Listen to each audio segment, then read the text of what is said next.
Tumutubo na siya. Yay! Tignan nyo yung basag na pot, may yellow. Alam nyo yung old school na plancha, binigay sa akin to ng tatay ni Pangit. Tahi ako ng aking pouch. Ginawa ko lang to. Tinahi ko siya today. So, maliit na Lego. Taran! So, ito siya.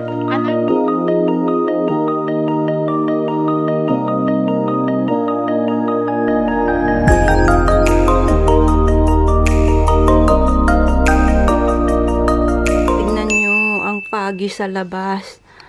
Lalabas sana ako. Punta ako dun sa bahay. Kaso tignan nyo ang foggy. Mukhang mag-i-snow na naman. Maganda sana lumabas no? Kaso makulimlim at saka madilim din dun. Siguro dito na lang ako sa bahay. Mag-film ako netong Lego na nakuha ko sa Influencer. So, gagawan ko pa to ng review. And gagawa muna ako ng kape kasi bago ako umupo dito sa ating lamesa. Hello, Bruno. Tignan niyo yung pusa namin. Actually, magaling naman na siya. Simula nung nagkasakit siya. Naging diabetic kasi itong pusa na to eh. Ayan. Nagtuturok na siya. Kawawa naman. Anyway, mag-almusal muna tayo.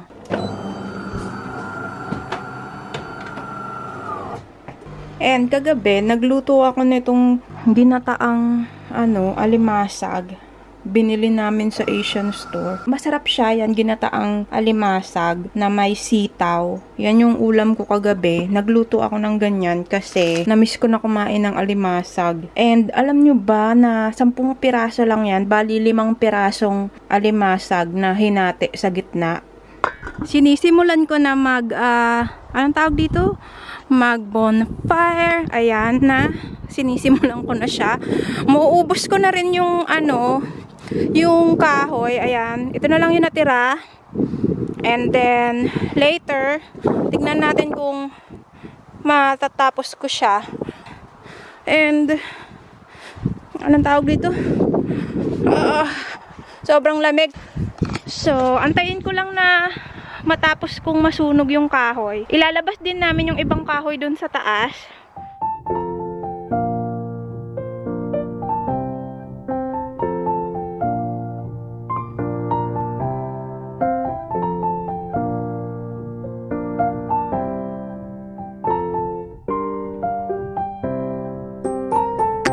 So, ginagawa ko today is nagtatanggal ako ng pintura. Yung excess na pintura dito sa bintana. Last year ko pa to ginawa. Pero ngayon ko lang gagawin. Kasi wala akong ginagawa. Ayaw ko nang nasa bahay lang. So, ayan yung ginagawa ko. Ayan, nag-bonfire din ako. Tignan nyo pala. Lahat na ng tulips ko is nakatubo na siya. Ayan. Nakausli na siya. So, siguro mga ilang linggo na lang or araw is mamumulaklak na to. Ang cute!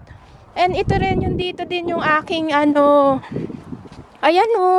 di ba ang dami niya? Ayan nakikita nyo? Tumutubo na siya. So, ilang linggo na lang aantayin ko dyan. And dito din. Wow, ayan nakatubo na siya. And yung hydrangea ko din is buhay pa pala siya. So, balak ko nga siyang bunutin, pero buhay siya. Kasi ayan tumutubo naman siya. And ito din, ang cute-cute niya. Tutubo na siya, ang dami. Ito, oy, ang saya-saya. Medyo makulimlim lang siya. So, tatapusin ko lang yung bintana. Ito ding isa, tingnan nyo. Pero, ito pa lang yung nagagawa ko. Ang lamig eh. Tatapusin ko to. Tignan ko kung matatapos ko siya today. And si Pangit pupunta lang dito yon pag uwi niya galing trabaho. So, yeah. 20 minutes later. Isang bintana lang yung natapos ko. Ganyan na siya Kesa dito, ayan nakikita nyo yan. 'Di ba? Mas malinis. Uuwi na ako kasi madilim na. Mamaya pa uuwi si Pangit, kaya uuwi na ako. Maliit na rin naman yung apoy. Oo. Tinatapos ko lang to.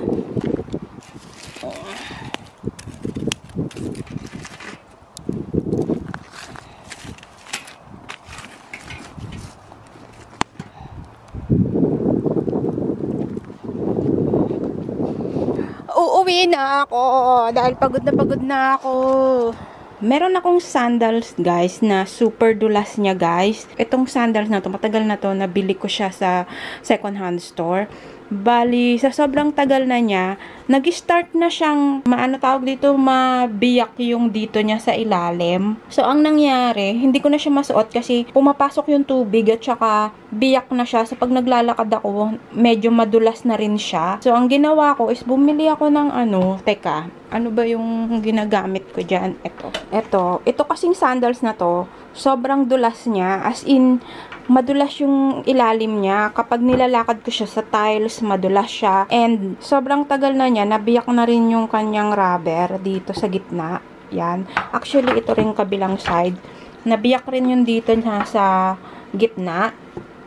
So, ang ginawa ko, nanood ako sa YouTube, tinignan ko kung paano mare-repair yung biyak na talampakan ng sapatos. Ayan kitang-kita nyo yung niya, yung biyak niya. Dito yan At saka ito din, may biyak rin yan dito. Kasi habang tumatagal, yung rubber, tumitigas siya. Tapos sobrang dulas niya kapag nilakad mo siya sa tiles, sa madulas na sahig. So, disgrasya. And, ginawa ko dito is, kinaskas ko siya ng sandpaper, ng liha. Kaya lang, kapag lagi mong ginagawa yun, baka numipis naman yung talampakan ng sapatos nyo. Kaya ang ginawa ko is bumili ako ng ganito. Nakita ko lang to sa YouTube. Pinanood ko siya kasi para magamit ko pa din tong sandals na to. So ang ginawa ko is nilagyan ko siya ng ganito. Lalagyan mo lang daw siya ng ganito, ay ang rubber pick. Meron siyang kasamang parang net. So yung net, ipapasok mo siya dun sa pagitan nung sana pala binidyo ko nung nire-repair ko siya. Ayan biyak yung dito niya. And kahapon ko to ginawa, medyo tuyo na siya, medyo okay na siya. Pero sabi dito is 2 days mo ata siya o 3 days mo siya kailangan patuyuin. And maganda siya, hindi na siya madulas sa paa. Kapag inano mo siya, hindi na siya madulas. And maano na siya, maano na yung rubber niya. Parang gripey na siya. And hindi na rin siya biyak. Para na siyang merong panibagong talampakan. Ayan. Pero okay na rin, maganda rin siya. Para hindi na pumasok yung tubig. Ito yung ginamit ko. Kung gusto nyo din siya, i-short nyo na lang siya. Dito ko siya nabili. And maganda siyang pang remedyo sa mga sapatos nyo na madulas. Ayan. So, magagamit ko na ngayon tong sandals ko. The next day.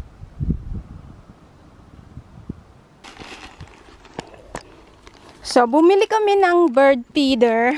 Ito. Bird feeder. Ilalagay namin siya sa puno. Ilalagay na ni Pangit yung pagkain. Shall I open? Yeah, I think you need to put first the peanut. Okay. So it doesn't goes all the way to the hole. I think... fågelmat, Max. Yeah. Fågelmat. Ayan, yung aming bird seed. And then, ilalagay namin siya dito. Pagkain to ng ibon, ganyan, Yan. And, isasabit namin siya dun sa puno. Dun, Mamaya, papakita ko sa inyo kung anong itsura niya. Yep. And then, ang pagkain is mani. Tignan nyo. So, binili namin to kahapon. Yan. So, peanut. And then, ilalagay namin yung isang buto-buto. So, tingnan natin kung kakainin siya ng ibon. And, magsusunog din ako. Kahapon ay, nung isang araw, nagsunog ako dito. Friday. Ngayon is Sunday. Yesterday is, hindi ako pumunta dito kasi matawag dito? Pahinga ko. So, ngayon lang ako ulit bumalik dito. Si Pangit, hinatid lang ako doon siya sa bahay ngayon. And then, Shall we try en portal? Yeah, man. So, ito yung aming bird feeder. Kolla. Yeah, it looks so pretty na. Yeah. Only the big one is there now. Yeah. First. Yeah. Maybe we shake a little so it goes. Oi, oi, oi. Yep. Now. More. A little more. Yeah. It's okay. I think they're gonna They're gonna see laugh. right away. Yeah, I think they have a seed fish. So, dito namin siya ilalagay dun sa taas. Ayan, no. Oh, baby ko, careful. Taran! So, ayan yung bird feeder namin. Para kaming sira. Why it doesn't look straight? Ayan na si Pangit. Ayun na yung bird feeder namin. I think it is straight. Yeah, I think so. Because it uses the gravity. Yeah, I think it's okay. Baby, tita. So, nilagay na ni Pangit yung aming bird feeder. Yeah, dito si Max. Max! Hello, Max! And tignan niyo yung mga tulips ko. Tumubo na siya. Ayan o, ang laki na niya. Ayan, inupuan na ni Max. Lahat ng mga tulips nandyan. Ayan. And look, how nice. I wonder if bird can see that. Yeah, it's a perfect place. You remember the old birdhouse we built with our blood and sweat? Yeah! No bird has come. Yung aming birdhouse na ginawa, sobrang baba niya kasi. So ngayon, walang ibon na tumira. Ewan namin kung may tumirang ibon. Ayun, no. Yeah, with oak floor and everything. A very exclusive bird It was feeder. not good enough. It's a true piece of art. Yeah. I need to clean here. Ayan, no. Lilinisin ko yan. Susunugin ko yung ibang kahoy dito. And then, yeah, simulan ko na mag-ayos. Si Pangit uuwi yan kasi hihahatid si Max. Ayan si Max. Itong apple tree na to, akala nyo lang patay siya, pero buhay itong apple tree na to. And, tumubo na rin yung mga daffodils ko dito. Ayan na siya. Tingnan nyo, ito na yung tinanim ko last December. So, mamumunga na yan, mamumulaklak na yan. Ito pa. Yay! I'm so happy! Look! And ito rin. So, isang hilera yan dito tinaniman ko. Ito pa. They growing so fast. Ayan, ito din. So, tutubo na lang yan. Nice. Simulan ko na maglinis. And And, i-continue ko lang linisin yung isang salamin dito. Kasi ito tapos ko na, ito hindi. Tignan nyo, excess na pintura. So, simulan ko na maglinis, guys. Dahil magsusunog pa ako, marami kong gagawin. One eternity later.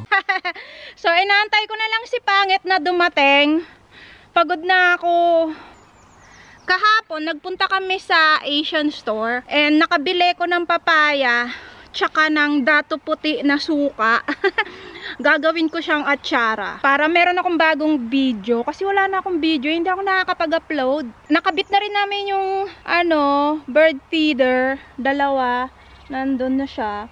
Sana lang makita siya ng ibon. Kasi pag nakita yan ng ibon, I'm sure dadami na yung kakain dyan. Nagpapahinga lang ako. Napagod na ako. Tinext ko na si Pangit. Sabi ko sunduin niya na ako. Pero wala pa siya. So, antayin ko na lang siyang dumating. Ayan na siya! Dumating na si Pangit. Oo. Ang sakit ng likod ko. Natapos ko na yung bintana. Ayan, natanggal ko na yung mga excess na pintura. Nakita nyo naman, malinis na yung linya niya. Malinis na yung linya nung bintana. Ito. So, yan yung ginawa ko today. And inaantay ko lang si Pangit dumating. Ayan na siya. Sunundo na ako. And uuwi na rin kami. Napagod ako. So, ang gagawin ko na lang today is gagawin kong atsara yung papaya na nabili ko sa Asian store. No daylight. I haven't seen the sun in a while. And I miss your side. I wanna be with you all of the time. Right now I'm waiting for a better day. And I get to see your face. Kukuha pa ako ng tubig. tubig. Ayan. Kukuha tayo ng tubig doon. Alam niyo yung doon, banda? So, kukuha tayo ng tubig doon, banda, sa may, may ponds kasi dyan. So, may tubig. Kukuha tayo ng tubig doon. I'm hoping that you feel the same. How long will I be waiting? So, nakakuha na tayo ng tubig. Ayan. Ibubuhos natin dun sa ating bonfire.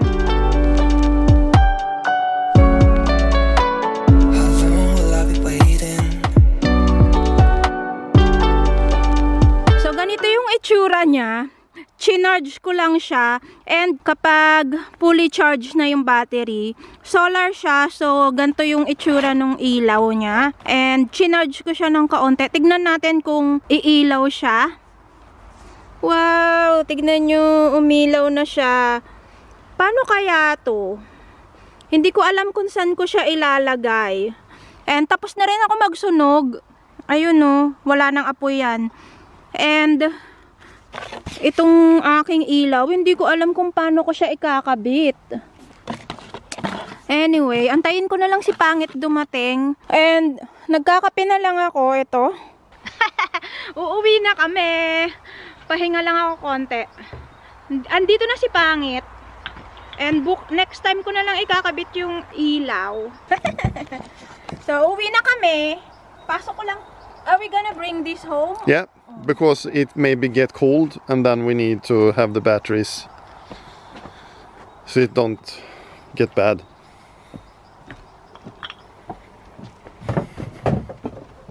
Uwi na tayo. So, ganito lagi ginagawa ko kapag uuwi na ako. Tatanggalin ko yung cover ng lamesa. Kasi inuuwi ko tong cover ng lamesa para labahan. Yan, dito siya. And then ito naman nilalagay ko dito para madali siyang gawin. What are you doing? I'm Sa checking. mosquito, mukhang siya. They're biting me! And then, tatanggalin natin yung lamesa. Ganito lagi ginagawa ko. Yeah. Oh, camera. So, what are the pika? It's Mariekeks with cheese. Huh? Mariekeks with cheese. And Yeah, Lussebulle. ganyan lang. Yung paper bag. Hmm? And then, itong upuan, ipapasok natin sa loob. So, check natin lahat kung nakasara yung mga bintana. Okay, alright. And then, we are going home. Uwi na tayo. Isasara lang natin yung pintuan. Oops.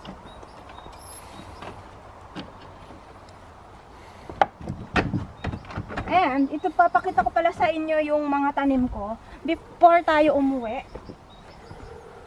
Nakita nyo ba yan? Ito na yung mga tulips. Ayan, tutubo na siya. And kapag namulaklak yan is maganda. Hindi ko na maalala kung anong kulay niya. Same dito, tita. Tinaniman ko rin dito. Ayan o. Taran! Nakita nyo yan? Tinaniman ko din siya. Madami. Ayan o. All the way papunta doon. And kapag tumubo to, hindi ko lang alam kung anong kulay niya. And kinabit din namin yung bird feeder. Ito. And ito din. Yung mga tulips. Meron din dito. Ito. Ayan. Tumutubo na sila. So, magkakaroon na ako dito ng mga bulaklak. And, ito rin yung isa pang bird feeder. So, let's hope na makita siya ng ibon. And, uuwi na rin kami. And, marami din ditong snowdrops. Yan. Ito din. And tara nang umuwi. Ito din pala. Ang dami nang tumutubo. Ayan. And ito din palang tumutubo din tong hydrangea ko. So buhay pa pala siya, hindi siya patay. So masaya naman ako kasi akala ko patay na tong hydrangea na to. Hindi pala. So yeah. Ito din. Sobrang dami na niya. 'Di ba? Ayan, ang laki na niya. Siguro mga ilang linggo na lang mamumulaklak na yan. Let's go home. What? You can stop it na. Okay, you stop it, baby, because the battery is low.